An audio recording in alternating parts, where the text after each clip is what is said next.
Spring board की online classes में आपका स्वागत है। हम आज टाइम और डेट के बारे में अध्ययन करेंगे और टाइम और डेट के बारे में पढ़ें उससे पहले कल जो हमने क्लास में किया था उसको रिवाइज कर लेते हैं। कल हमने डिस्कस किया था लॉन्गिट्यूड्स के बारे में। लॉन्गिट्यूड्स मतलब देशांतर। देशांतर में हमने कुछ बेसिक चीजें देखी थी कि देशांतर कहाँ से कैलकुलेट होता है और कितने होते हैं देशांतर, ये सब। देशांतर जो है उसका अर्थ होता है एक ऐसी डिग्री या एक ऐसा क्षेत्र जहाँ पे हम कोणीय दूरी दर्शाते हैं, और ये कोणीय दूरी जो है ये किससे दर्शाई जाती है? प्रधान मध्याह्न रेखीय तल से, प्राइम मेरिडियन प्लेन से। और ये प्राइम मेरिडियन प्लेन कहाँ होता है? पृथ्वी की एक्सिस के ऊपर जो ग्रीनविच रेखा है वहां से और पृथ्वी के एक्सिस के बीच में अगर हम तल की कल्पना करें, एक एक जो प्लेन है उसकी कल्पना करें, तो उसे कहेंगे हम प्रधान मध्याह्न रेखीय तल, प्राइम मेरिडियन प्लेन। और इस प्राइम मेरिडियन प्लेन पर अर्थ के सेंटर से, पृथ्वी के केंद्र से डिग्री मापी जाती है। ग्रीनविच रेखा वाला वो पॉइंट जो सेंटर ऑफ अर्थ के सामने हो, पृथ्वी का केंद्र सेंटर ऑफ अर्थ, और वो भाग या वो क्षेत्र जिसका देशांतर हमें मापना है, उसका वो पॉइंट हम लेते हैं जो सेंटर ऑफ अर्थ के ठीक सामने हो। इन तीनों पॉइंट्स के बीच में जितने डिग्री का एंगल बन रहा है वही एंगल जो है इस स्थान का क्या होगा? देशांतर होगा। तो कुल मिलाकर देशांतर जो है किसी भी स्थान की कोणीय दूरी दर्शाता है, और ये कोणीय दूरी एंगुलर डिस्टेंस कहाँ से पता चलता है? प्रधान मध्याह्न रेखीय तल से।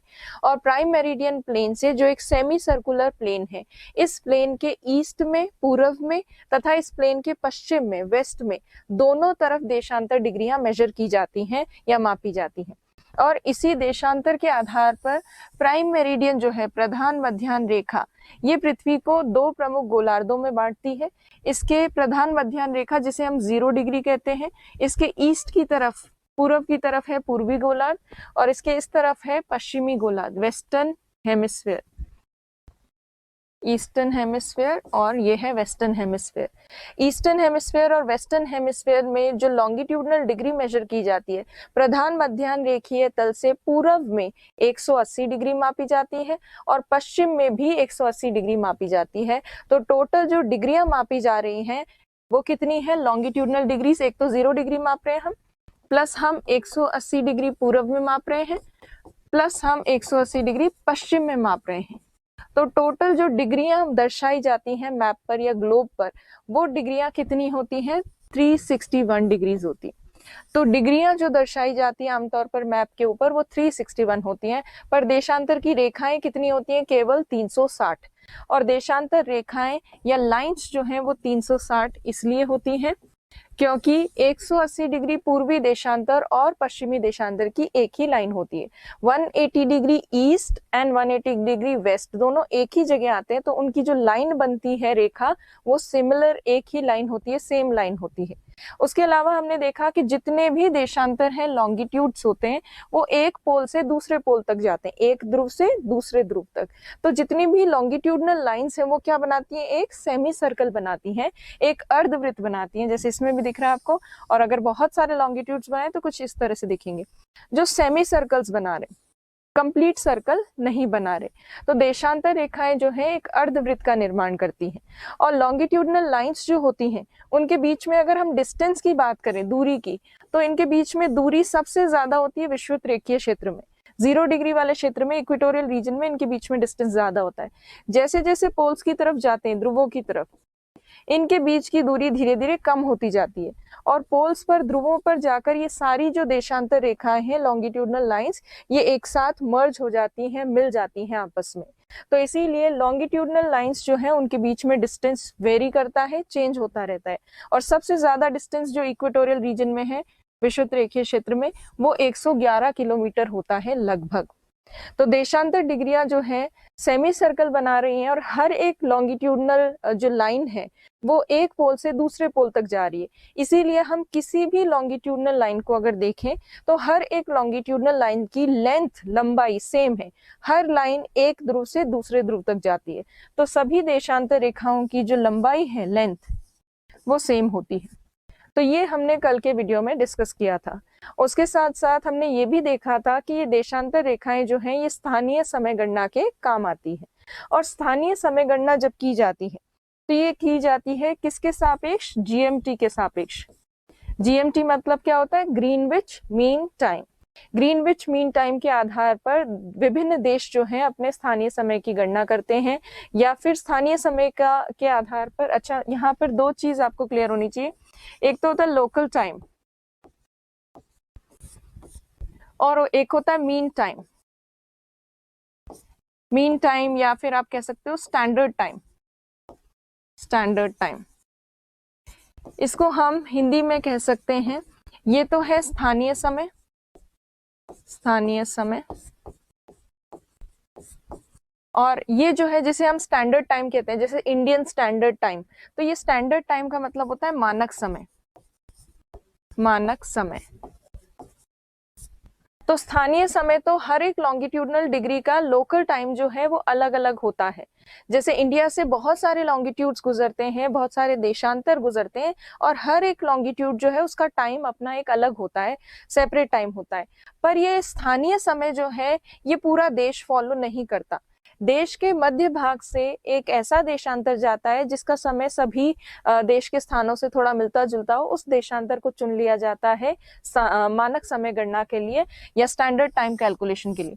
जैसे अगर हम इंडिया की बात करें तो इंडिया की यदि हम स्थिति देखें, देशांतरीय विस्तार यदि देखा जाए, लॉन्गिट्यूडनल एक्सटेंशन, तो इंडिया का लॉन्गिट्यूडनल एक्सटेंशन यहाँ वेस्ट से लेकर ईस्ट तक है। लगभग 30 डिग्री का इंडिया का देशांतरीय विस्तार है।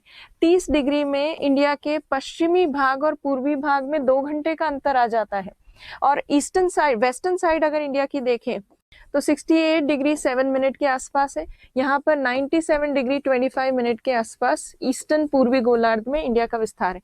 तो इंडिया से 68 डिग्री देशांतर भी गुजर रहा है, 69 डिग्री, 69 के बाद 70 डिग्री, 71, 72, 73, 74, इस तरह से बहुत सारे लॉन्गिट्यूड्स इंडिया से गुजर रहे हैं।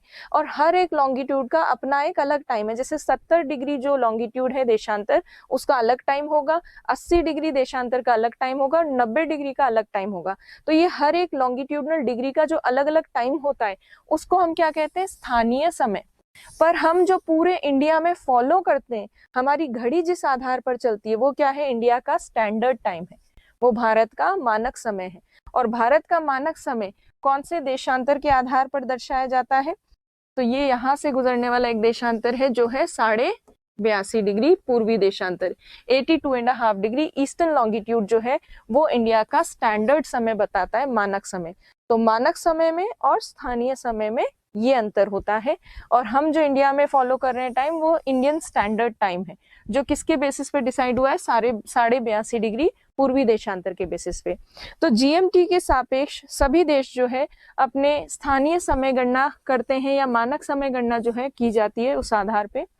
जीएमटी में हमने ये भी देखा कि जितने भी पूर्वी गोलार्ध में, ईस्टर्न हेमिस्फीयर में देश हैं, उनका समय जीएमटी से आगे चल रहा है।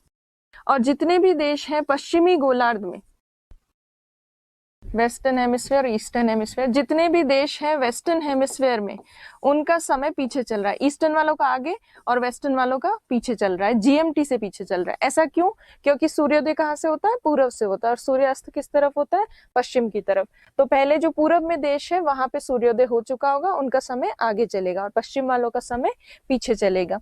तो ये हमने देखा था। प्लस हमने ये भी देखा कि देश जो है स्थानीय समय गणना के लिए या तो 7.5 या फिर 15 से विभाजित होने वाला देशांतर ही चुनते हैं। जैसे भारत का जो स्थानीय समय गणना के लिए चुना गया देशांतर है वो है 82.5 डिग्री पूर्वी देशांतर। 82.5 डिग्री ईस्ट लॉन्गिट्यूड इंडिया ने सिलेक्ट किया है, जो कि डिविजिबल है 7.5 से, जो 7.5 से विभाजित होता है। 7.5 से यहाँ डिग्री नहीं आएगा, 7.5 से विभाजित होने वाला आंकड़ा ही क्यों चुना जाता है?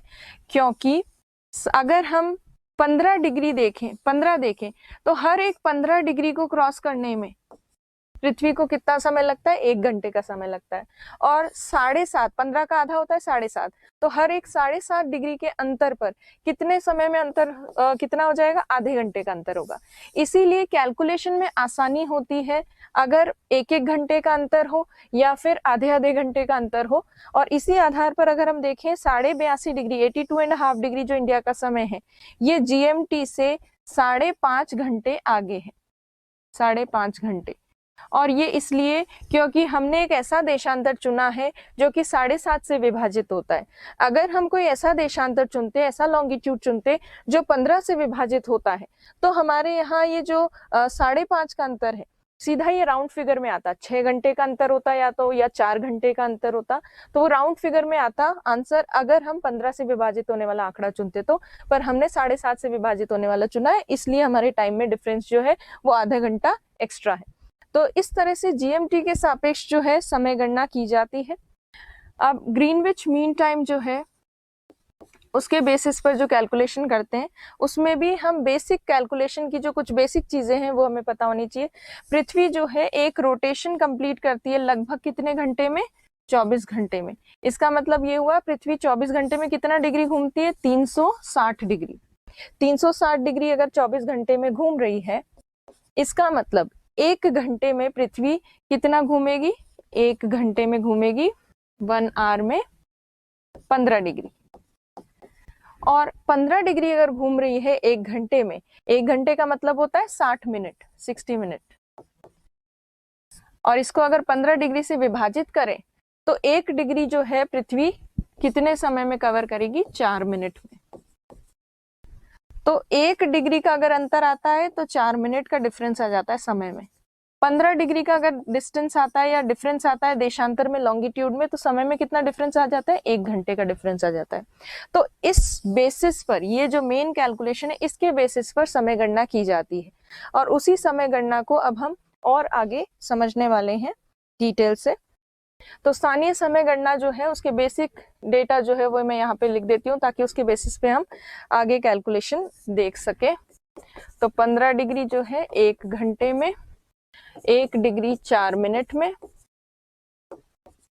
15 डिग्री के 24 कालखंड है पूरे पृथ्वी पर, कालखंड, टाइम जोन्स। तो अब इस बेसिस पर हम लोकल टाइम कैलकुलेशन देखेंगे। अब टाइम कैलकुलेशन कैसे होता है, मान लीजिए ये जो लॉन्गिट्यूडनल लाइन है, प्राइम मेरिडियन लाइन, प्रधान मध्याह्न रेखा, यहाँ के समय को क्या कहते हैं, जीएमटी। मान लीजिए जीएमटी पर दिन के 12 बज रहे, 12 नून, 12 नून, दिन के 12 बज रहे। ईस्टर्न साइड में जितना भी कंट्रीज होंगे, जितने भी लॉन्गिट्यूड्स होंगे, उनका समय ग्रीनविच से आगे होगा। वेस्टर्न साइड में जितने भी कंट्रीज हैं उनका समय पीछे होगा।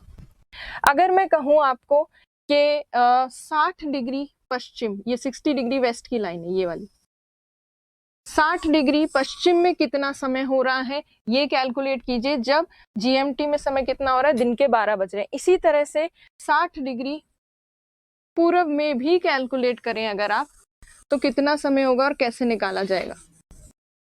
तो देखिए सिंपल सा है कैलकुलेशन। जीएमटी से 60 डिग्री ईस्ट के बीच में कितने डिग्री का डिफरेंस है, 60 डिग्री का। कितने कालखंड गुजरेंगे वहां से, 15-15 डिग्री के।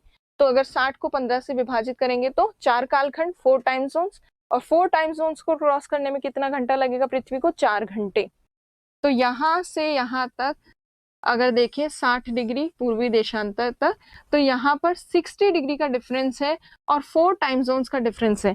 तो ओवरऑल 4 घंटे का अंतर है ग्रीनविच रेखा और इसके बीच में, और दूसरी तरफ भी 4 घंटे का अंतर है। बस फर्क इतना है कि पूर्वी भाग में जो आपको समय निकालना है उसमें आपको 4 घंटे ग्रीनविच के टाइम में प्लस करने, और पश्चिमी भाग में जो समय निकालना है उसमें आपको 4 घंटे माइनस करने। तो 12 बज रहे हैं अगर जीएमटी पे, ग्रीनविच मीन टाइम अगर 12 बजे है, तो आप अगर पूर्व में समय निकालेंगे तो 12 में आप 4 प्लस करेंगे। इसका मतलब 60 डिग्री ईस्ट का जो समय है वो क्या है, 4 PM हो रहा होगा। इसी तरह से 60 डिग्री वेस्ट में अगर निकालेंगे तो आप 4 घंटे माइनस करेंगे। इसका मतलब यहाँ पे जो समय होगा वो 8 AM होगा। सुबह के 8 बजेंगे। तो ये सिंपल सी गणित याद रखनी है। पूर्व में अगर हम कैलकुलेट करेंगे तो प्लस करेंगे जीएमटी में, पश्चिम में अगर कैलकुलेट करेंगे तो माइनस करेंगे। तो इसी तरह से लोकल टाइम कैलकुलेशन होती है। और स्टैंडर्ड टाइम के लिए क्या करती है कंट्री, स्टैंडर्ड लॉन्गिट्यूड चुनती है, मानक देशांतर। और वो मानक देशांतर किससे भाज्य होता है, या तो 15 से, ताकि एक एक घंटे का अंतर आए देशों के समय में जीएमटी के सापेक्ष, या फिर 7.5 से। 7.5 से इसलिए ताकि आधे आधे घंटे का फर्क आए, आधा घंटा, 2.5 घंटा, 3.5 घंटा, 5.5 घंटा, इसीलिए 7.5 या 15 से विभाजित होने वाला आंकड़ा चुना जाता है। तो ये हो गया हमारा लोकल टाइम कैलकुलेशन की बात। अब अगर मैं आपसे एक सवाल पूछूं कि टाइम कैलकुलेशन अगर आपको आ चुका है तो 180 डिग्री पूरब और 180 डिग्री पश्चिम, ये जो दोनों पॉइंट्स हैं 180 डिग्री ईस्ट और वेस्ट, इनके बीच में समय का कितना अंतर होगा, कितना घंटे का डिफरेंस होगा इनके बीच में। पहली बात अगर हम देखें 180 डिग्री ईस्ट और 180 डिग्री वेस्ट के बीच में प्राइम मेरिडियन लाइन है, प्रधान मध्याह्न रेखा। तो पहले प्रधान मध्याह्न रेखा के सापेक्ष देख लेते हैं, इसके रिलेटिव हम कैलकुलेशन देख लेते हैं, इजी हो जाएगा। तो 180 डिग्री ईस्ट और प्राइम मेरिडियन के बीच में 12 घंटे का अंतर है, क्योंकि दोनों के बीच में कितने लॉन्गिट्यूड्स है, 180 और 180 डिग्री जो लॉन्गिट्यूड्स है, इसको अगर आप 15 से विभाजित करते हो तो कितने का समय हो जाएगा, 12 घंटे का डिफरेंस इनमें। तो 12 आवर्स का डिफरेंस है, 12 घंटे का अंतर है 180 डिग्री पूर्वी देशांतर और ग्रीनविच के समय में। और ग्रीनविच के समय और 180 डिग्री पश्चिमी देशांतर के बीच में भी 180 डिग्री लॉन्गिट्यूड्स हैं। तो total 180 degree divided by 15 degree से क्यों डिवाइड कर रहे हैं, क्योंकि 15 डिग्री 1 घंटे में कवर होती है। तो कितने घंटे का अंतर हो गया, 12 आवर्स का डिफरेंस हो गया। तो इनके बीच में भी 12 आवर्स का डिफरेंस है। अब अगर 180 डिग्री ईस्ट और वेस्ट के टाइम के बीच में डिफरेंस देखें तो 12 + 12, तो दोनों के समय में अंतर कितना हो गया, 24 घंटे, 24 hours. 180 degree 180 degree east minus 180 degree west, इन दोनों के टाइम में जो डिफरेंस है वो कितने घंटे का है, 24 घंटे का है। ये काम की चीज है, क्योंकि दोनों के बीच में 24 घंटे का अंतर है। इसीलिए यदि हम वास्तव में देखें तो 180 डिग्री पूर्व में और 180 डिग्री पश्चिम में, मान लीजिए 180 डिग्री ईस्ट में समय हो रहा है 4 PM, 4 PM शाम के 4 बज रहे ईस्ट में, तो वेस्ट में कितने बजेंगे, 24 घंटे अगर आप पीछे आएंगे तो 4 PM ही होगा। यहाँ पे भी शाम के 4 बज रहे होंगे। पर क्योंकि 24 घंटे का अंतर है, टाइम भले ही सेम हो पर 24 घंटे का डिफरेंस है, इसलिए दोनों के बीच में एक डेट का डिफरेंस होना चाहिए, और होता है। तो मान लीजिए 180 डिग्री ईस्ट में अगर डेट है 26 अक्टूबर, तो 180 डिग्री वेस्ट जो है पश्चिम का समय, ये बताइए पूर्व से आगे चल रहा है या पीछे चल रहा है, पश्चिम का समय पूर्व से पीछे चल रहा है। इसका मतलब पूर्वी भाग में डेट अगर 26 तारीख हो रही है तो पश्चिमी भाग उससे पीछे होगा, तो उसकी एक डेट कम होगी, 24 घंटे पीछे है इसलिए, तो एक डेट कम होगी। इसका मतलब यहाँ पे 25 अक्टूबर डेट होनी चाहिए।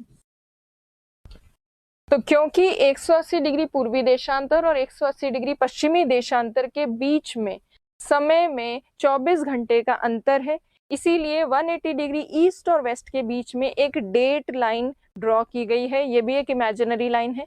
ये डेट लाइन जो है ये क्रॉस करते ही टाइम क्या डेट जो है वो चेंज हो जाती है। और ये डेट किस तरह से चेंज होती है वो आपको समय यहाँ पर सेम है, वेस्ट साइड में डेट जो है वो पीछे होगी, ईस्ट साइड की डेट आगे होगी। तो इस तरह से डेट लाइन ड्रॉ की जाती है। वो डेट लाइन कैसी होती है वो देखिए,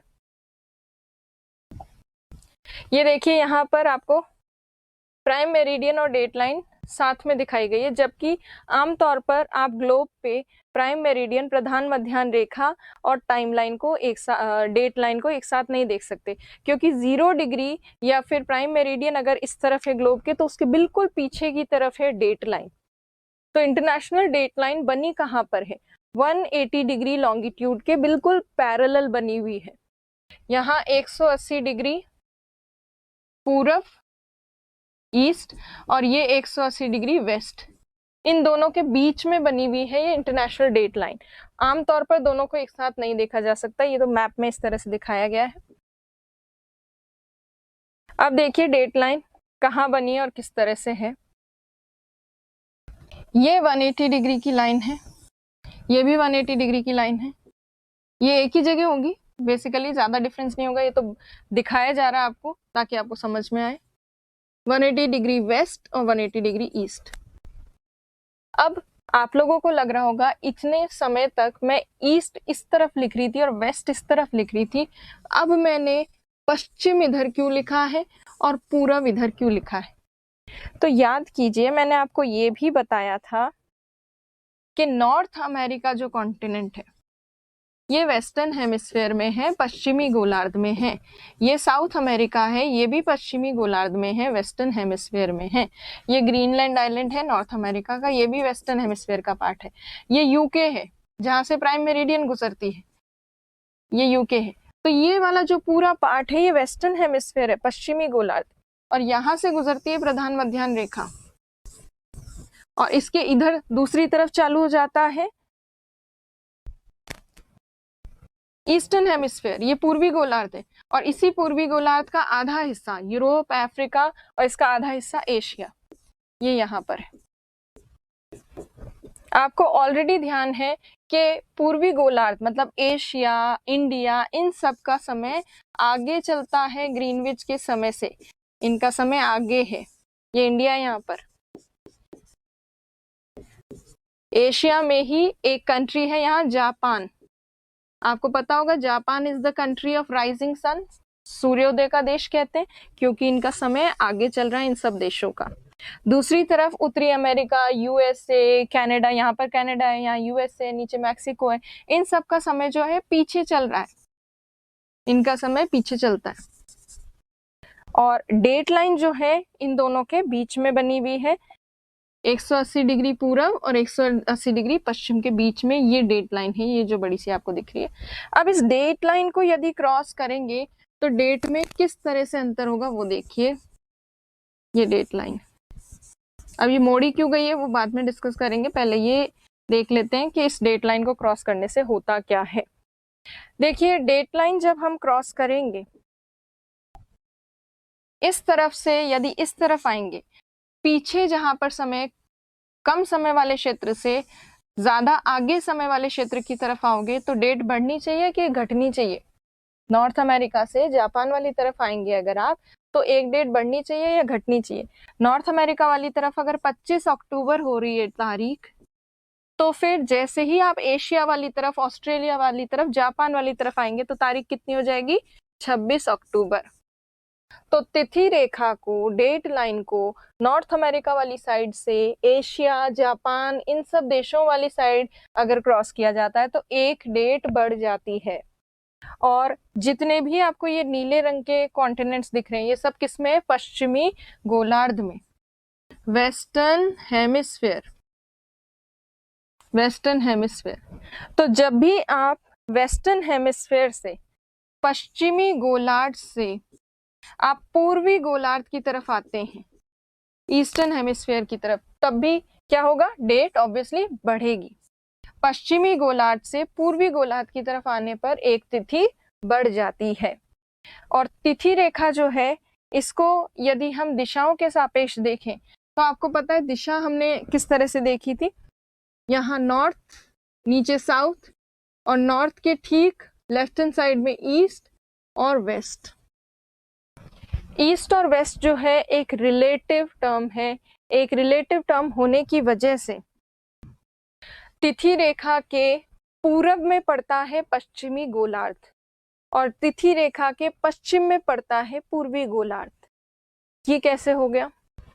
तो यदि आप देखें ये डेट लाइन जो बनी हुई है, ये वाली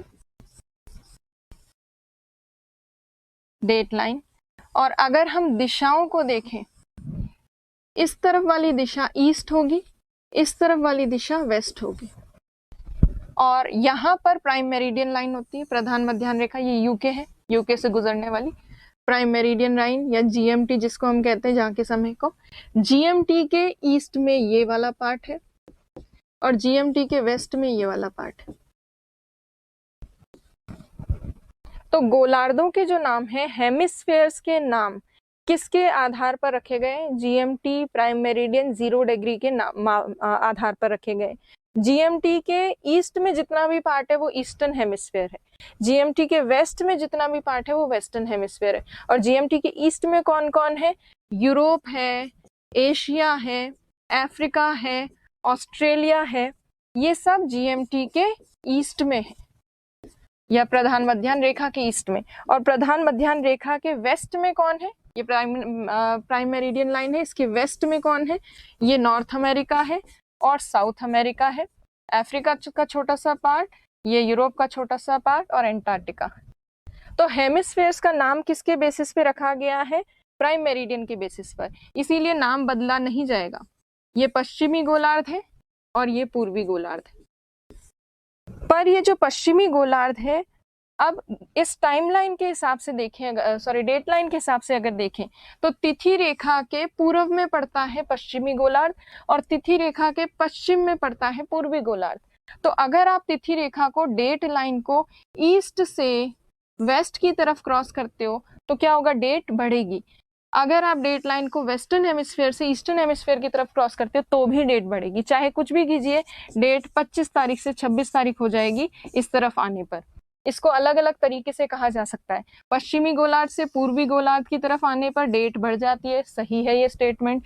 दूसरा स्टेटमेंट, तिथि रेखा को, डेट लाइन को पूर्व से पश्चिम की ओर पार करने पर डेट बढ़ती है, ये भी सही है। सिर्फ रिलेटिव टर्म है, इसलिए समझने के लिए थोड़ा सा दिमाग लगाना पड़ता है। तो ओवरऑल तिथि रेखा एक इमेजिनरी लाइन है, काल्पनिक रेखा है, जिसे क्रॉस करते ही डेट चेंज होती है। अगर डेट लाइन को हम ईस्ट से वेस्ट की तरफ क्रॉस करते हैं तो डेट बढ़ती है, अगर हम डेट लाइन को वेस्टर्न हेमिस्फेयर से ईस्टर्न हेमिस्फेयर की तरफ क्रॉस करते हैं तो भी डेट बढ़ती ही है। तो ये हो गया डेट लाइन का कॉन्सेप्ट। डेट लाइन बनी हुई कहाँ पर है? 180 डिग्री पूर्वी और पश्चिमी देशांतर के पैरेलल बनी हुई है, पर सीधी नहीं है, ये कुछ स्थानों पर मुड़ी हुई। ये मुड़ी हुई अवस्था में क्यों है और किस वजह से है वो देखिए। डेटलाइन जहां बनाई गई है तो डेटलाइन कुछ एक स्थानों को, स्थलीय भागों को छोड़ते हुए बनाई गई है, क्योंकि उन स्थलीय भागों को अगर वो काटते हुए जाएगी तो उस एक ही देश में दो स्थानों पर बिल्कुल समीप जो स्थान है उनमें डेट अलग अलग होगी। जैसे ये साइबेरिया है, ईस्टर्न साइबेरिया रशिया का पार्ट है, डेट लाइन वैसे तो जानी चाहिए थी इसको काटते हुए ऐसे सीधी, इसको काटते हुए जाती तो साइबेरिया के इतने छोटे से पार्ट में तो 25 तारीख हो रही होती है और बाकी पूरे साइबेरिया में 26 तारीख। एक कंट्री के लिए एडमिनिस्ट्रेटिव पॉइंट ऑफ व्यू से बहुत डिफिकल्ट हो जाता है मैनेज करना। इसीलिए क्या किया गया है, कुछ एक स्थलीय भागों को छोड़ते हुए डेट लाइन थोड़ा मुड़ते हुए जाती है।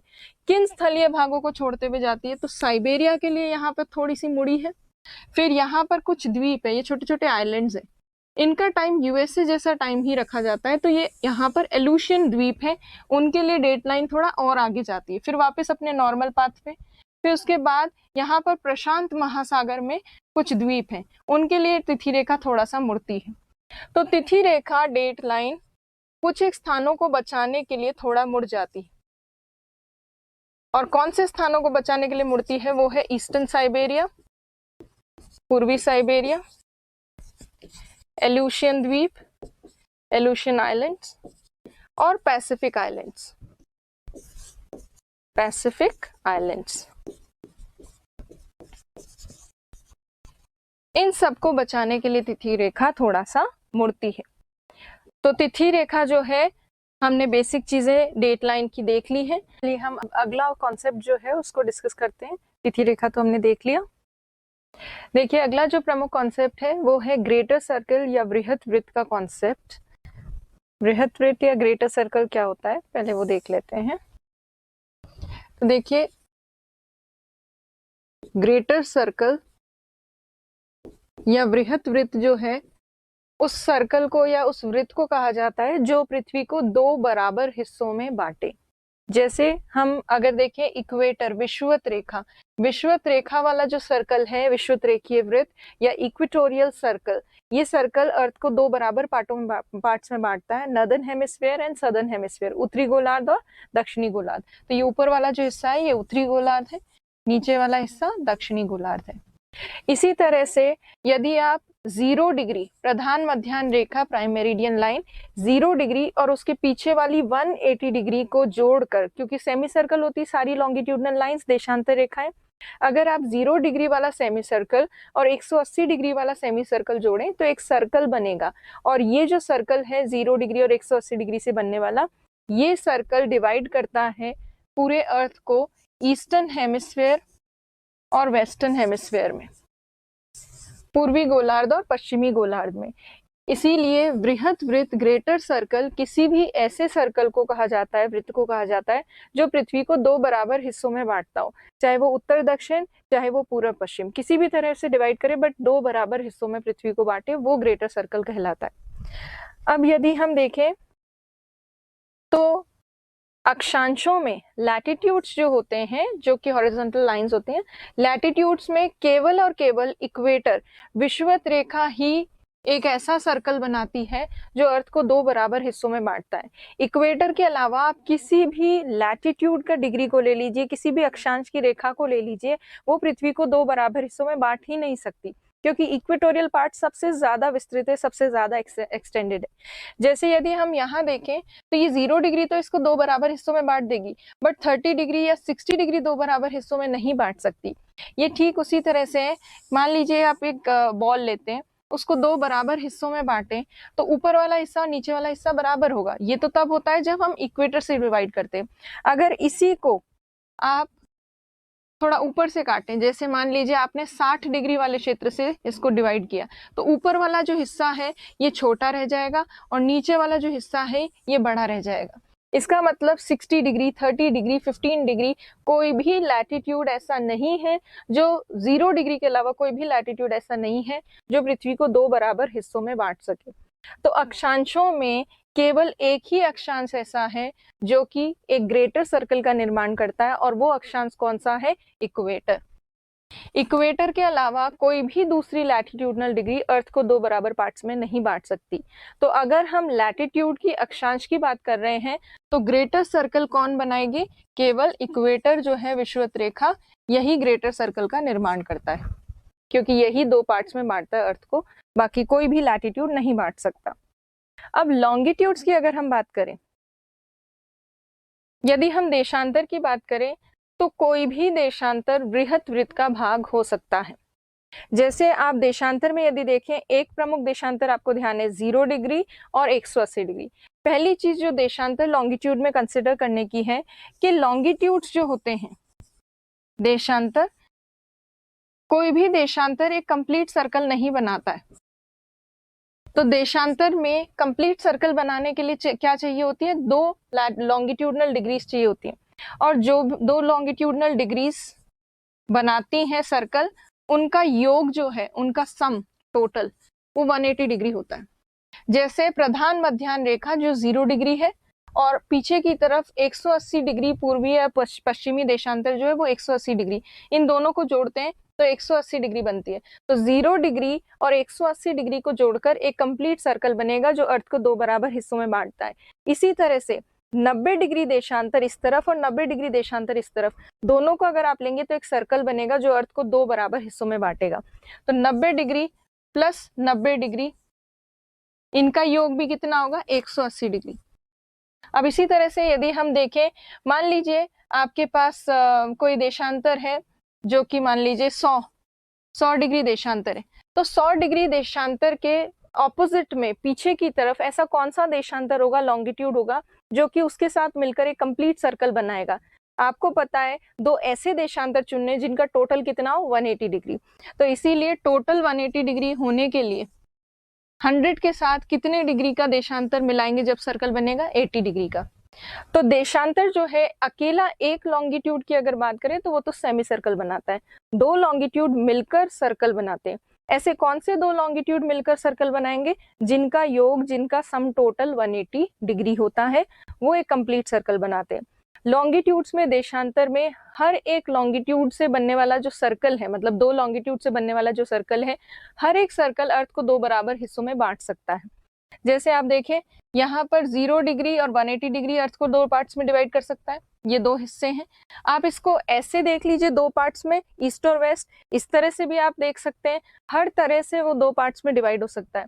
जैसे यदि आप एक गेंद को ले, आप इसको इस तरह से 2 हिस्सों में बांटे, चाहे आप इस तरह से 2 हिस्सों में बांटे, मतलब कहीं से भी टेढ़ा, आधा, आड़ा, तिरछा कैसे भी लगाएं, एज लॉन्ग एज वो आपका जो कटर है वो सेंटर ऑफ बॉल से गुजर रहा है, तब तक बॉल 2 बराबर हिस्सों में कटेगी। जब भी आप कट ऐसे पॉइंट से लगा रहे हैं जहां से सेंटर गुजरता है किसी भी गोल चीज का, तब तक वो ग्रेटर सर्कल का निर्माण कर सकती है। तो ये ठीक उसी तरह से है जैसे आप नींबू लेते हैं, तो नींबू को अगर आप काटेंगे, अगर उसको हॉरिजॉन्टली आप काटना चाहते हैं क्षैतिज रूप से, तो आपको बीच में कट लगाना पड़ेगा ताकि वो 2 बराबर हिस्सों में कटे। परंतु अगर आप वर्टिकली काट रहे हैं तो चाहे आप नींबू को ऐसे कट लगाएं, चाहे आप ऐसे कट लगाएं, चाहे थोड़ा तिरछा कट लगाएं, जब तक आपका चाकू नींबू के सेंटर से गुजर रहा है तब तक आप नींबू को 2 बराबर हिस्सों में बांट सकते हैं। इसीलिए देशांतरों में अगर देखें लॉन्गिट्यूड्स में, तो हर एक लॉन्गिट्यूड जो है ग्रेटर सर्कल का पार्ट होता है। सिर्फ उस लॉन्गिट्यूड की डिग्री के साथ साथ दूसरा लॉन्गिट्यूड ऐड होता है ताकि वो पूरा एक सर्कल बना सके, क्योंकि एक अकेला लॉन्गिट्यूड क्या बनाता है, सेमी सर्कल। और उसके साथ दूसरा लॉन्गिट्यूड कौन सा जुड़ेगा, जो उसके ठीक पीछे की तरफ ऑपोजिट साइड में होता है। ऑपोजिट साइड में कौन सा लॉन्गिट्यूड होगा, उसकी जितनी भी डिग्री है उसके साथ जोड़ने पर अगर 180 डिग्री निकलता है, उतना ही डिग्री लॉन्गिट्यूड उसके ऑपोजिट होगा। अब जैसे मैंने 100 के साथ कितना प्लस होगा, 80 प्लस होगा, तभी 180 डिग्री होगा। इसका मतलब 100 डिग्री जो देशांतर है लॉन्गिट्यूड, उसके ठीक पीछे वाला देशांतर 80 डिग्री का होगा। 100 डिग्री पश्चिम है तो 100 डिग्री पूरब होगा। ये दोनों जोड़कर क्या बनाते हैं, एक 180 डिग्री का टोटल जो सम है वो बनाते हैं। तो जब हम अक्षांशों की बात करते हैं, लैटिट्यूड्स की, तो लैटिट्यूड्स में केवल एक ही लैटिट्यूड है, अक्षांश है, जो अर्थ को 2 पार्ट्स में डिवाइड करता है, वो है इक्वेटर। जब हम लॉन्गिट्यूड्स की बात करते हैं तो हर एक लॉन्गिट्यूड, हर एक देशांतर बृहत वृत्त का भाग हो सकता है। हर एक देशांतर दूसरे देशांतर के साथ मिलकर पृथ्वी को 2 बराबर हिस्सों में बांट सकता है। तो यही एक की पॉइंट है।